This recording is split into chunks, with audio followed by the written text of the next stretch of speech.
شفاعت رسول صلی اللہ علیہ وآلہ وسلم کے حوالے سے کیا عقیدہ ہونا چاہیے؟ شفاعت رسول برحق ہے صلی اللہ علیہ وآلہ وسلم. بخاری مسلم میں درجنوں احادیث ہیں، دنیا کی آلموسٹ ہر حدیث کی کتاب میں اس سے متعلق احادیث موجود ہے. اس کی اصل قرآن میں ہے، عسیٰ ان یبعثک ربک مقاما محمودا، سورہ بنی اسرائیل میں. اور نبی الاسلام نے اس آیت کو تلاوت کر کے فرمایا کہ یہ مقام شفاعت کے بارے میں ہے. قریب ہے کہ اے محبوب صلی اللہ علیہ وآلہ وسلم، ہم آپ کو ایسے مقام پر فائز کریں گے جو مقام محمود ہے، جہاں ہر کوئی آپ کی تعریف کر رہا ہوگا. اور اسی کانٹیکس میں نبی الاسلام نے وہ حدیث شفاعت بیان کی کہ قیامت والے دن سب لوگ سب سے پہلے حضرت آدم علیہ السلام کے پاس آئیں گے سفارش کے لیے، اور پھر اس کے بعد وہ کہیں گے آج مجھے اپنی جان کی فکر ہے. تم نوح کے پاس جاؤ، نوح علیہ السلام کہیں گے آج مجھے اپنی جان کی فکر ہے. اور یوں تمام انبیاء سے ہوتے ہوئے الٹیمیٹلی نبی الاسلام تک پہنچیں گے اور رسول اللہ صلی اللہ علیہ وآلہ وسلم شفاعت فرمائیں گے. لیکن یہ شفاعت بالاذن ہوگی، بالوجاہت، دھونس زبردستی کے ساتھ نہیں ہوگی. دھونس والی جو شفاعت ہے اس کا کوئی کنسپٹ قرآن و سنت میں موجود نہیں ہے. یہ اتنا بڑا جرم ہے، رسول اللہ کی بھی گستاخی ہے اور اللہ کی بھی گستاخی ہے. اور پبلک میں یہ امیج ہے کہ شاید اللہ تعالیٰ تلا ہوا ہے نعوذ باللہ لوگوں کو جہنم میں پھینکنے کے اعتبار سے، اور رسول اللہ جو ہے نا وہ اللہ تعالیٰ کے ساتھ لڑ جھگڑ کے تو اپنے امتیوں کو بچا رہے ہوں گے. یہ اگر کسی کا کنسپٹ ہے تو وہ کافر ہے. رسول اللہ کی کیا مجال ہے کہ وہ اللہ کے اذن کے بغیر کسی کی سفارش کر سکیں؟ سورہ الزمر میں موجود ہے کہ اے نبی، جن کے حق میں عذاب واجب ہو چکا ہے، کیا تم انہیں آگ سے بچا لو گے؟ نبی الاسلام نے کبھی یہ دعویٰ کیا ہے؟ اور جو نبی اپنی بیٹی کو کہہ رہا ہے، بخاری مسلم دونوں میں حدیث، صرف بیٹی نہیں، چچا کو، پھوپھی کو، اے نبی کے چچا عباس، میرے مال سے جو لینا ہے لے لے، اگر اللہ نے تجھے پکڑ لیا میں اللہ کے حضور تجھے چھڑوا نہیں سکوں گا.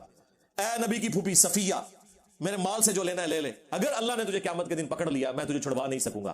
اے نبی کی بیٹی فاطمہ، میرے مال سے جو کچھ لینا ہے وہ لے لے، اگر اللہ کے حضور تو پکڑی گئی تو میں تیرے کچھ کام نہیں آؤں گا. یہ سیدہ فاطمہ وہ ہیں جن کے بارے میں بخاری مسلم میں حدیث ہے کہ وہ جنتی عورتوں کی سردار ہے. باقی تو شاہی کوئی نہیں نا. ہاں، فاطمہ سا ہے ہی کوئی نہیں. تیری رابعہ بصریہ تھے، شاہی کوئی نہیں. کہنا نہیں، رابعہ نے ایک ہاتھ آگ چکی سی کہ میں جنت کو آگ لگانے جا رہی ہوں، اور ایک ہاتھ میں انہوں نے پانی کا لوٹا اٹھایا ہوا تھا کہ میں جہنم کو بجھانے جا رہی ہوں، اور چھڑ دو.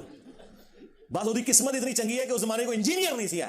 ہاں نہیں تو جو کچھ ہوں ہو رہا ہے نا، یہ کچھ ادھر اس ہی ہونا سی، وہ تہاڈی ہیروئن نہیں سی ہونی. پھر اور مسلم ہسٹری کی یہ ہیروئن ہے رابعہ بصریہ، جیسے ہیرو ہے نا ان کے باقی بایزید بستامی، ذوالنون مصری، ابو الحسن خرقانی، جنید بغدادی، تو یہ ہیروئن بھی ہے ایک. تو شفاعت بالاذن ہے. من ذا الذی یشفع عنده الا باذنہ، کون ہے جو اللہ کے حضور کسی کی سفارش کر سکے مگر اس کے اذن کے ساتھ. ہاں، جب اذن ہوگا تو بخاری مسلم میں یہاں تک موجود ہے کہ نبی الاسلام نے فرمایا کہ جب میرے ہاتھوں پہ شفاعت کا دروازہ کھلے گا پھر انبیاء، فرشتے اور نیک لوگ بھی سفارش کریں گے. ٹھیک ہے، وہ ہم سفارش کو، شفاعت کو مانتے ہیں. شفاعت کو کون نہیں مانتا؟ اور جو لوگ شفاعت کے منکر ہیں، جو منکرین حدیث ہیں، وہ کہتے ہیں یہ قرآن کے خلاف ہے. تو میں نے پورا مقدمہ اس کے اوپر ریکارڈ کروا دیا، آلموسٹ 40 منٹ کا، شفاعت رسول سے متعلق عقیدہ. اس میں نے بتایا کہ قرآن میں اس کی اصل موجود ہے، اور جن جن آیات کو اس حوالے سے پیش کیا جا سکتا تھا وہ میں نے پیش کیا، اور ان کا مقدمہ الٹا ہے. ان کا مقدمہ یہ ہے کہ یا جنت ہوگی یا جہنم ہوگی. تو یہ درمیان کی کیٹیگری کہاں سے آ گئی کہ ایک بندہ جہنم میں چلا گیا اور پھر اسے نکال لیا جائے گا؟ ٹھیک ہے، تو اس کی اصل وہ قرآن کی آیت ہے، ان اللہ لا یغفر ان یشرک بہ ویغفر ما دون ذلک لمن یشاء. اللہ شرک کو معاف نہیں کرے گا، اس کے علاوہ جتنے گناہ ہیں جس کے لیے چاہے گا معاف کر دے گا. تو اس کا مطلب ہے کہ اگر کوئی شخص مشرک نہ ہوا تو گناہگار ہونے کے باوجود اس کا چانس ہے کہ اللہ تعالیٰ اسے بخش دے گا. تو بخشے گا ایسے تو نہیں، وہ پورے کے پورے حساب و کتاب سے گزرے گا، اپنے گناہوں کا وبال اٹھائے گا، سزا بھگتے گا، اور پھر اس کے بعد اسے نکالا جائے گا. اور وہ اللہ تعالیٰ پروٹوکول کے طور پہ جو قرآن میں کہہ رہا ہے کہ اللہ کے حضور کون کسی کی سفارش کر سکتا ہے مگر اس کے اذن سے، تو قرآن میں موجود ہے شفاعت کے حوالے سے. لیکن شفاعت بالاذن ہے، بالوجاہت نہیں ہے، دھونس کے ساتھ نہیں ہے. یہاں پہ ہمارا صوفیاء کے ماننے والوں کے ساتھ اختلاف ہو جاتا ہے. وہ کہتے ہیں نہیں جی چھڑوا لیں گے، چھڑ دو بچ عبد القادر پہ گیا جی. ہاں، وہ کہتے ہیں عبد القادر جیلانی نے فرمایا ہے، یعنی وہ فرمانے کو یہ سمجھنے سے قرآن حدیث میں لکھا ہوا ہے جی عبد القادر جیلانی نے فرمایا کہ میں اس وقت تک نہیں جاؤں گا جنت میں جب تک کہ اپنے مرید نہ لے جاؤں. تو کیا عبد القادر جیلانی کا مرتبہ سیدہ فاطمہ سلام اللہ علیہا سے زیادہ ہے؟ لیکن ان کے بارے میں تو بخاری مسلم میں آ رہا ہے کہ اے نبی کی بیٹی فاطمہ، میرے مال سے جو لینا ہے لے لے، اگر اللہ کے حضور پکڑی گئی تو میں بھی تجھے نہیں چھڑا سکوں گا. اور سرکار انہوں تو چھڑ دو. نبی الاسلام کے اپنے بارے میں آیا، حالانکہ یہ امت کی تعلیم کے لیے. اس کے بعد بھی اگر امت گمراہ ہوتی ہے نا تو چلی جائے جہنم میں. اگر اس سے بڑھ کر کوئی سمجھا سکتا تھا تو مجھے بتائیں آپ.